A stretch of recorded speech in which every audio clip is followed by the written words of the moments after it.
এক লোক কাবার চারপাশে শুধু দোয়া করে, ইয়া রব, ইয়া রব, ও আমার রব, তুমি আমারে মাফ করে দাও, তুমি আমারে মাফ করে দাও।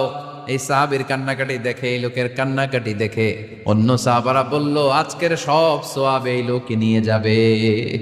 আল্লাহর হাবিব বললেন, ওয়া মাতআমুহু হারাম, ও যা খায় হারাম খায়, ওয়া মাশরাবুহু হারাম, যা পান করে হারাম, মালবাসুহু হারাম, তার ড্রেস আপ এটা হারাম টাকা থেকে আসে। ফা আন্না ইউস্তাজাবু লাহু, কেমন করে আল্লাহ ওর দোয়া কবুল করবে? আল্লাহ ঠেকা পড়ছে নাকি? দোয়া কবুলের প্রথম শর্ত, হারাম খেয়ে দোয়া করলে ওই দোয়া কখনো কবুল হবে। 2 নাম্বার শর্ত, দোয়াটা করতে হবে একজনের কাছে, তিনি কে? চাইতে হবে একজনের কাছে, তিনি কে? মসজিদে যে আল্লাহর কাছে চাইলেন, দরবারে যে বাবার কাছে চাইলেন, দোয়া কবুল চাইতে হবে একজনের কাছে, তিনি কে?